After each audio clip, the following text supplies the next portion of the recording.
Today, my oldest Karmann Ghia celebrates its 70th birthday. It was built on the 1st of October 1955 and has body number 237 and is currently the fourth oldest Ghia known to survive.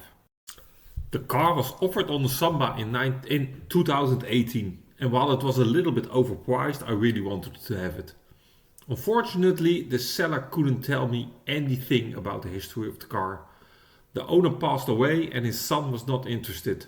After arranging a lien sale title and transport, the car was sent to the Netherlands, where I picked it up in the harbor and took it home and put it in my barn.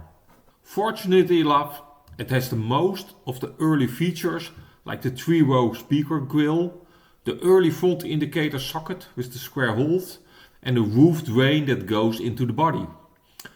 Some other parts were missing, and meanwhile I acquired a set of one-piece front bumpers and NOS bodywork and much more. Currently the car is in restoration.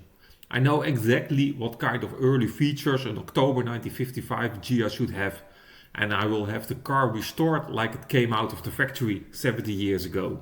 In the past, the body was done and painted by Ray back in the 80s, and somewhere I found an article about the 85th Ghia sold to the US. The first 100 of Ghias were distributed amongst dealers in Europe.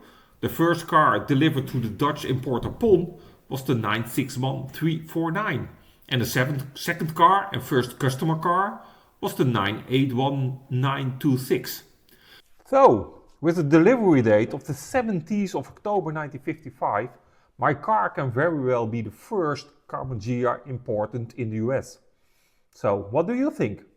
Leave a comment underneath this video and also subscribe to the amazing Air-Cooled Classics.